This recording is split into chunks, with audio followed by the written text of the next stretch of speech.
Shalom, shalom, nos amis de Orthodoxie TV. Nous vous saluons au nom de Jésus.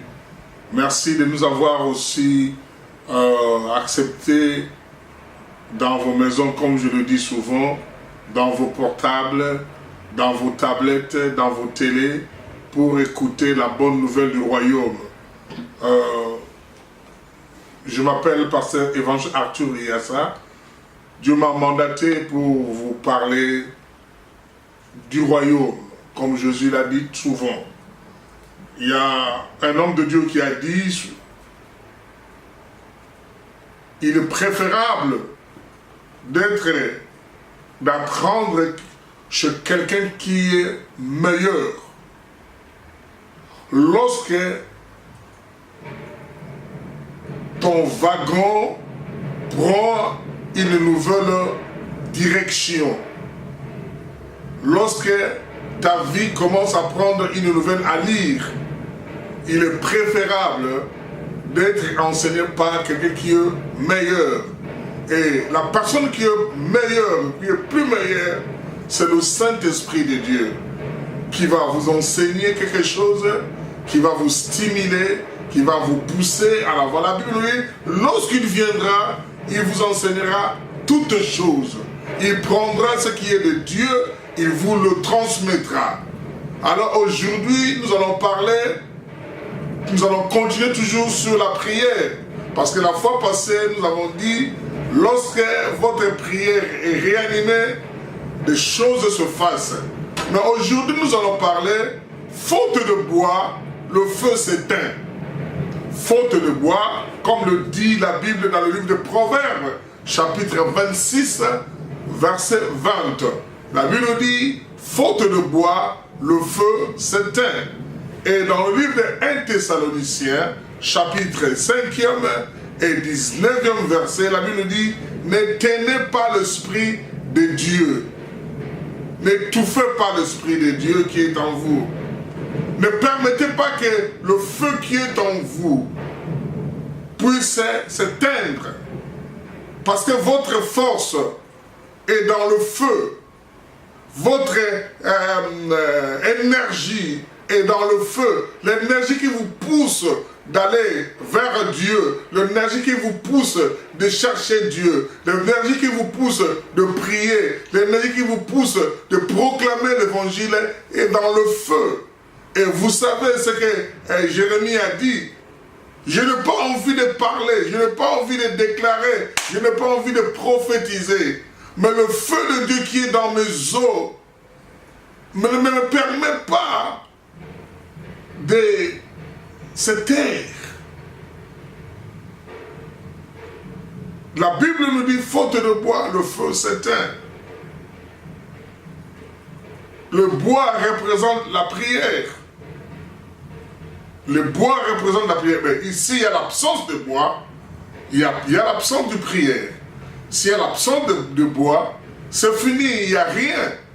Dans le livre de Actes chapitre 28, si je ne me trompe pas, un jour, puis Paul était ramené, on l'a mené vers Rome pour être jugé. Il est arrivé dans un lieu, il a trouvé que les gens étaient dans le feu, il faisait tellement froid, il s'est chauffé. Et il y avait le feu, mais il y a quelque chose qui était là-dedans, un peu surprenant. Le serpent, le vipère était dans le feu. Le vipère était dans le feu, quoique le feu était là, quoique il y avait de bois, mais le vipère s'est caché. Le vipère s'est caché pendant longtemps, mais les gens ne savaient pas que le vipère était là. Et lorsque Paul est arrivé, il a pris aussi ce bois, il a réanimé le feu. La Bible dit subitement, le vipère qui était dans le feu s'est explosé. Cela veut dire, lorsque nous prions, nos ennemis s'exposent. Les ennemis de nos vies s'exposent. Les ennemis de nos ministères s'exposent. Les ennemis de nos familles, de nos enfants s'exposent. Nous devons nous donner à la prière. La prière est une priorité dans la vie d'un chrétien. La prière est plus que la nourriture. La prière est plus que le travail. Oui, nous savons que celui qui ne travaille pas ne mange non plus. Mais celui qui ne prie pas, c'est quelqu'un qui est mort. La Bible nous dit, lorsque l'apôtre Paul a mis ce bois, subitement le vipère qui était dans le feu s'expose. Après cet enseignement, laisse que les vipères de ta vie soient exposées.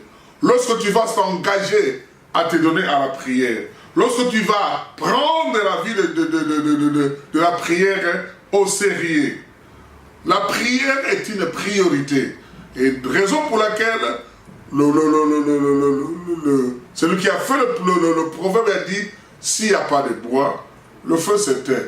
Nous qui venons de familles très modestes, nous savons, nos parents, nos mamans préparaient avec des bois. Ils préparaient avec des bois, on n'avait pas de réchaud. On prenait des bois, on achetait des bois dans le coin de nos quartiers pour la préparation de la nourriture. Mais s'il n'y a pas de bois, la nourriture ne va pas bien être cuisinée. Prenons le cas comme les haricots. C'est très dangereux s'il n'y a pas de bois.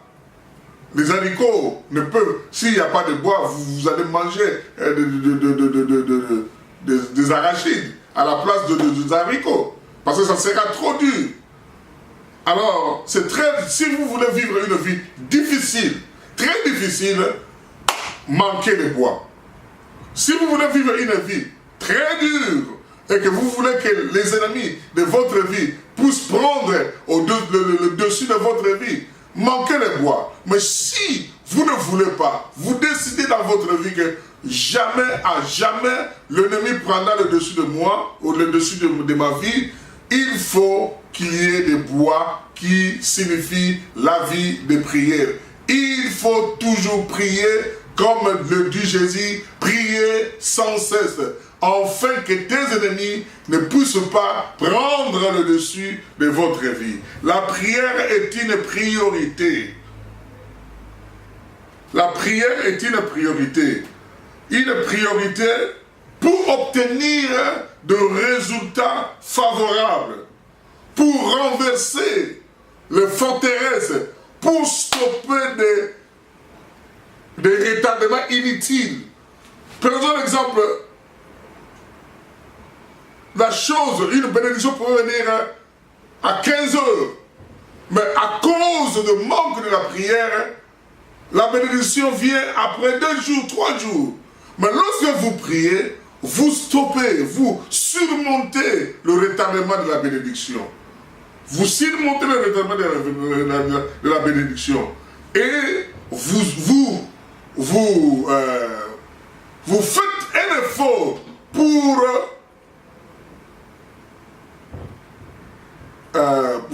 un effort pour stopper des retardements inutiles.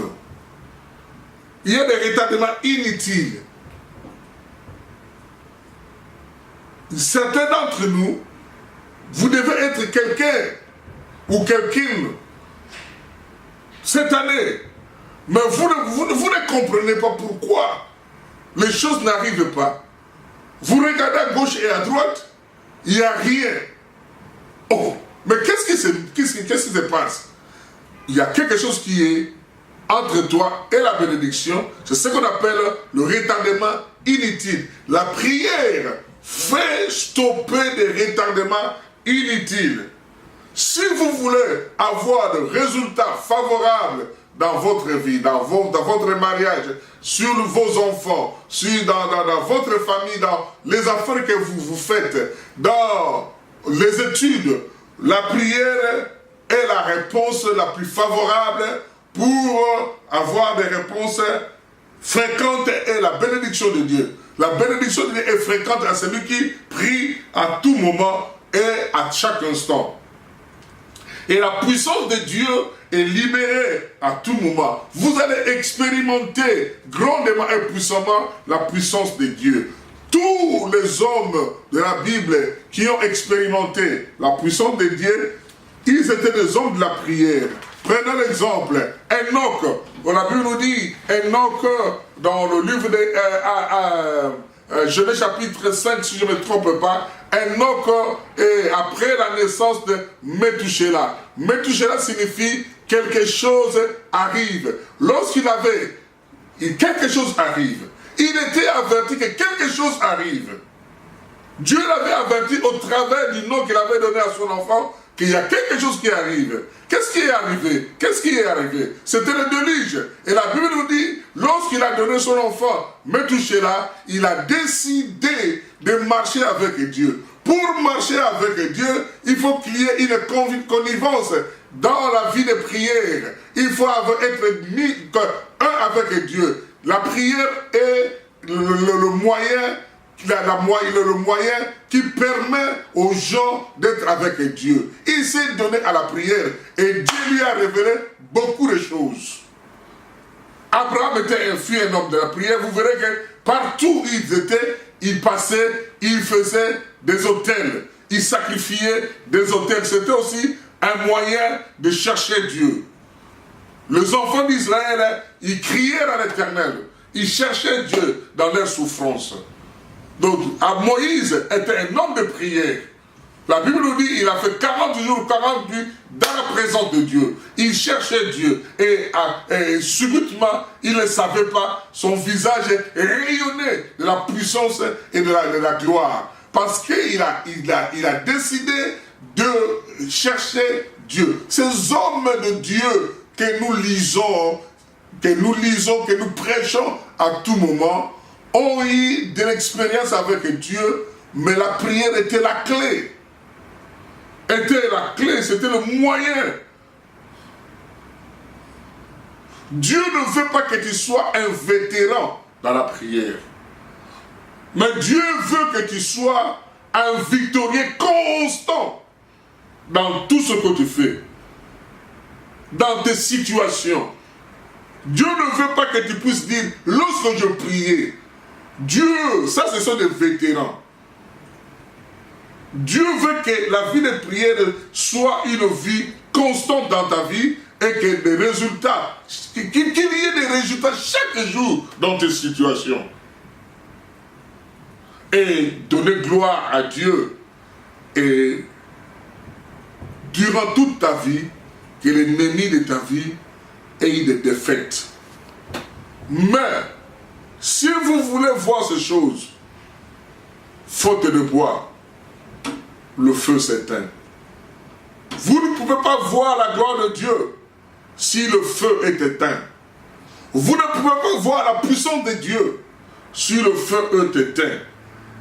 Que ce soit un désir dans ton cœur de prier Dieu, de chercher Dieu, hein, d'amener la gloire de Dieu sur la terre, de faire, comme les Anglais disent, display la puissance de Dieu sur la terre, que les gens voient que Dieu, le Dieu que nous servons, est un véritable Dieu. La clé, la prière est la clé pour débloquer les ressources du ciel. Les ressources du ciel ne seront jamais débloquées en dehors de la prière. La prière libère les réponses et la puissance de Dieu. Dieu dit, invoque-moi, je te répondrai et je t'annoncerai des choses cachées que tu ne connais pas. Mais lorsqu'il y a le manque de bois, il y a le manque de la révélation, il y a le manque de la prière, de la réponse. Dieu, si vous ne le cherchez pas, il ne va pas répondre. Ah, il dit, si vous invoquez-moi, je te répondrai. Cherchez-moi. S'il y a des bois qui chauffent, vous verrez le feu. Vous verrez la nourriture. Vous verrez les bonnes choses. Vous verrez les résultats. Mais s'il y a la manque de bois, vous ne verrez absolument rien. C'est la raison pour laquelle Dieu vous appelle. Il dit, s'il n'y a pas de bois, s'il n'y a pas de bois, il n'y a pas de résultat. S'il n'y a pas de bois, il n'y a pas de victoire. S'il n'y a pas de bois, il n'y a pas de guérison. S'il n'y a pas de bois, il n'y a pas la manifestation surnaturelle. Ici, il n'y a pas de bois, les ressources du ciel sont fermées. Sont fermées. Or, nous dépendons des ressources du ciel. Et pour les débloquer, il faut qu'il y ait du bois qui représente la prière. Alléluia. Lorsque nous prions, Dieu délibère.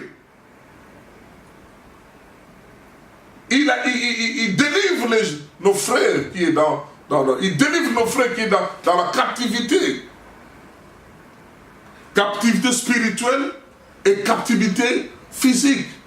Apôtre Paul dit ceci. Nous ne sommes pas ignorants aux choses de l'esprit. Il y a des choses qui se passent dans le domaine de l'esprit que nos yeux physiques ne peuvent pas voir.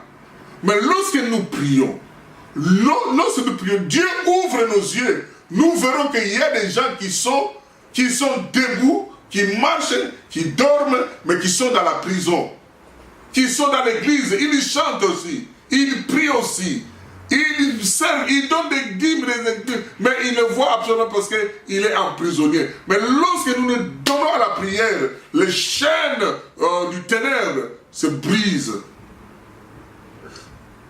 Les chaînes du ténèbre se brisent, bien-aimés. Ce n'est pas de prier de petites prières de 5 minutes, notre Père qui est dans le ciel, qui est ton nom. Non! Le Saint-Esprit, lorsque tu as le désir, il va t'amener dans la profondeur. Dans la profondeur. Dans la profondeur. Il va te donner le désir de voir les choses que les hommes ne désirent pas voir. Ils n'espèrent pas voir ces choses. Hein? La prière nous donne la force de résister l'ennemi de notre vie. Faute de bois, bien-aimé, le feu s'éteint. Faute de bois, le feu s'éteint. Raison pour laquelle je dis au début de ma prédication, cet auteur a dit, il est important d'apprendre chez quelqu'un qui est meilleur. Lorsque ton wagon veut prendre l'autre direction, et la ligne de ce wagon dépend de la force de ta prière. Ta famille veut prendre une autre direction, une direction glorieuse, mais la force qui les poussera, c'est la force de la prière. Tes enfants vont prendre une autre direction. Hein? Ton mari, ta femme veut prendre une autre direction. Mais la force, c'est la prière. Hein? Bien-aimé dans le Seigneur. La force, c'est la prière. Comme il n'y a pas assez de bois. Oh, bien-aimé dans le Seigneur. Je ne sais pas dans quel pays à laquelle tu me regardes. Si tu es en Afrique, tu comprends facilement. En Europe, il n'y a plus de wagons en bois qui font 200 ans pour arriver à la destination. 2 jours, 3 jours pour arriver à la destination. 1 mois pour arriver à la destination. En Europe ici, tout est électronisé. Donc, 30-40 minutes, 1 heure du temps, vous êtes arrivé. Et donc, vous comprenez très bien que si quelqu'un, il n'y a pas assez de bois, le train ne sera pas chauffé. Et le Saint-Esprit vous donne le matériel pour accélérer les choses que tu avais ratées l'année passée. Les bénédictions que tu avais ratées l'année passée puissent t'atteindre. Le secret de la vie victorieuse, c'est la prière. La prière est vitale à tout chrétien, à l'église. Et la prière fait avancer le royaume du Christ dans nos vies, dans nos églises, vous verrez que dans le livre des Actes, ils ne chantaient pas seulement. Ils ne se conversaient pas seulement. La Bible nous dit qu'ils étaient tous ensemble dans la prière. Et la deuxième chose, les apôtres ont pris la prière comme la priorité. Le jour où les chrétiens sont venus les distraire. Moi je l'appelle une distraction. Parce qu'il y a des choses qui se font à l'église, ne font que distraire de l'idée. Oh, apôtre Pierre, les gens ne mangent plus bien. Oh, apôtre Jacques, et la nourriture n'est pas bonne. Ils ont compris que c'est une distraction à la déploiement de la puissance de Dieu. C'est une distraction pour la manifestation de la grâce de Dieu. Et c'est une distraction pour l'avancement du royaume. Et qu'est-ce qu'ils ont fait? Ils ont décidé, à partir d'aujourd'hui, nous allons nous appliquer à la parole et à la prière. Le reste, donne aux autres. Pourquoi? Parce qu'ils savaient que la clé qui débloque les ressources du ciel, c'est la prière. Et l'avancement du royaume est saisi par la prière. Le secret de la prière est simplement prier jusqu'à ce que les choses se manifestent. Ça, c'est le secret. N'arrêtez pas. N'éteignez pas. Le secret de la prière, c'est aussi simplement prier jusqu'à ce que la réponse arrive. Continuez toujours à mettre le poids. Continuez toujours à prier. Continuez toujours à chercher Dieu. Continuez toujours à invoquer Dieu. Comme l'a fait Anne. Anne, elle avait le désir d'avoir un enfant. Comme la Bible le déclare, elle était stérile. Elle a décidé ce jour-là, je veux partir seule au temple. Je veux prier. Je ne veux pas le soutien d'une personne. Je veux seulement le soutien du Saint-Esprit. Que le Saint-Esprit m'aide jusqu'à ce que je vais recevoir ma réponse. Elle est allée à la prière. La Bible dit, elle pria, elle gronda, elle pria, elle pleura. Elle a fait toutes sortes de... Comme il ne recevait pas la réponse, elle était toujours là. Comme elle ne recevait absolument rien, elle était toujours là. Elle priait toujours. Oh, alors, lorsque Élie est arrivé, le sacrificateur, il a dit ce qu'il pouvait dire, mais Anne n'était pas là. Anne attendait une parole favorable qui va la faire élever, qui va la faire stopper de prier. Et à la Bible nous dit, lorsque Élie a dit, je comprends que le Dieu d'Israël te fasse grâce et qu'il réponde à ta prière. C'était le moment que Anne cherchait pour arrêter de prier. Il a reçu, parce qu'en Israël, lorsqu'un homme de Dieu déclare quelque chose dans ta vie, cette parole a une grande considération. Elle a considéré la parole de l'homme de Dieu. Elle a embrassé cette parole. Elle a mis cette parole dans son cœur. Elle a témoigné cette parole que l'homme de Dieu a dit que le Dieu d'Israël me sera favorable. Et après d'avoir embrassé cette parole, le Seigneur se révélait dans sa vie. Il avait foi dans la parole que Élie avait déclarée. Elle est rentrée, la Bible dit, elle a connu son mari et elle avait conçu. Ça, c'est le secret. Jusqu'à ce que la réponse arrive.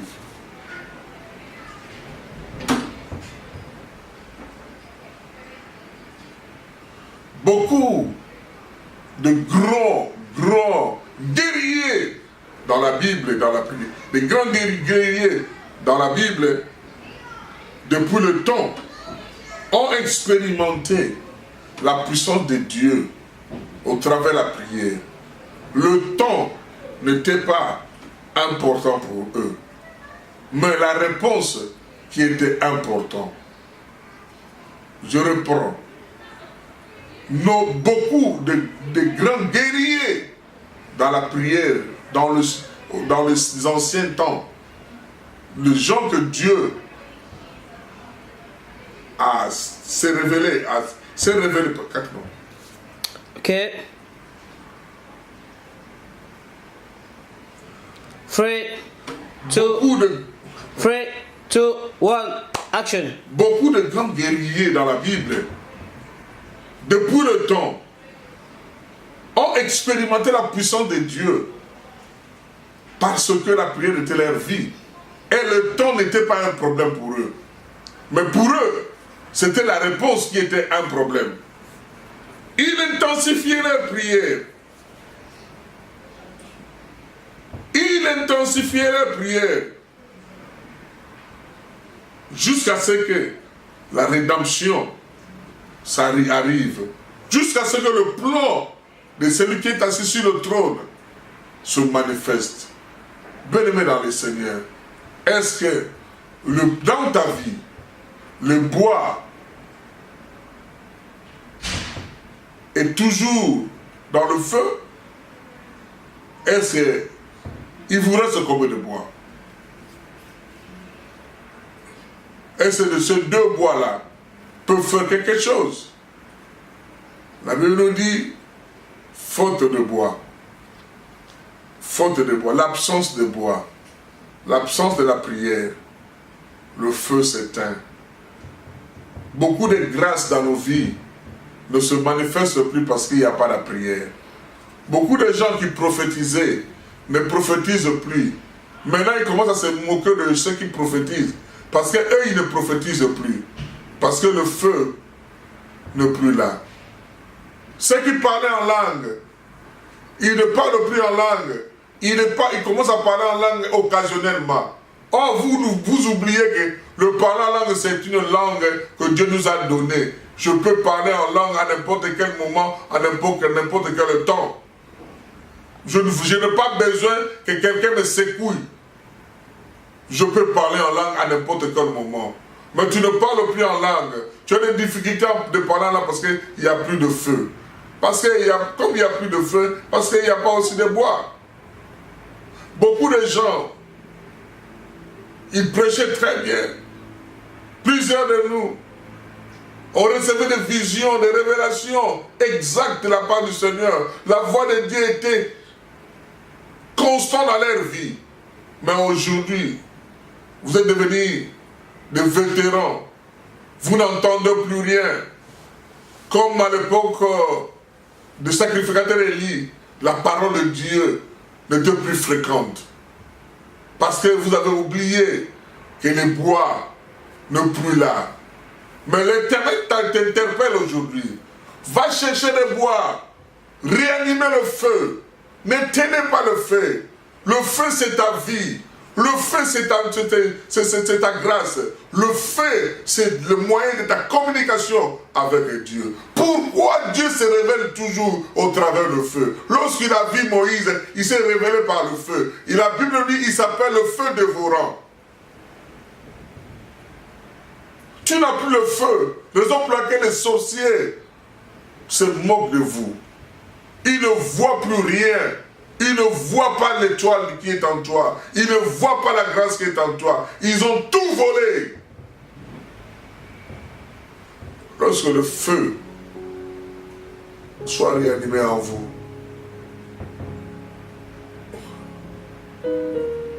apôtre Paul dit aux Thessaloniciens, attention, n'osez pas d'éteindre le feu. N'osez pas d'éteindre l'esprit. N'osez pas d'éteindre celui qui fait l'honneur de la gloire de Dieu dans ta vie. N'osez pas. C'est pour cela que Dieu m'a envoyé pour vous dire,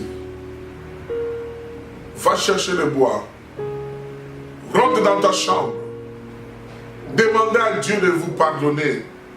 D'avoir perdu le sentiment de chercher Dieu. Tu as perdu le sentiment de prophétiser. Parce que les gens sont moqués de toi. Les gens ont douté de ta prophétie. Mais peu importe. Est-ce que les dons viennent d'un homme? La Bible nous dit, tout don parfait vient d'en haut. Les dons que tu as négligés, qui ne fonctionnent plus, ne venez pas des hommes. Lorsque le Seigneur vous a donné, personne n'était pas là. Parce que Dieu t'a choisi seul. Alors décide-toi de rentrer dans ta chambre et de dire, Seigneur, je vais renouveler le feu. Je veux réanimer le feu. Qu'il y ait encore du feu sur moi. Que le feu de Dieu soit animé, soit brûlé. Que le feu. La Bible dit dans le temple, dans le lieu très saint, le feu était toujours constant. Le feu était toujours constant. Dieu a dit, il y aura toujours le feu. Seigneur, merci. Merci pour le frère et le sœur qui m'entend aujourd'hui. Toi qui as perdu le goût de prier, reçois la réanimation de la vie de prière. Que le feu soit réel aussi une fois de plus dans ta vie. Je prie pour toi. Je prie pour toi que le Seigneur te réanime. Au nom de Jésus. Seigneur, merci pour tous ceux qui vont entendre ce message. Que le feu de Dieu se révèle dans leur vie. Je brise le dégoût. Je brise la fatigue. Je brise les chaînes de la distraction. Au nom de Jésus. Qu'ils soient des héros. Des héros, des hommes, de vaillants héros comme l'était Gédéon. Qu'il arrive à conquérir des territoires que le diable avait conquis. Au nom de Jésus. Amen.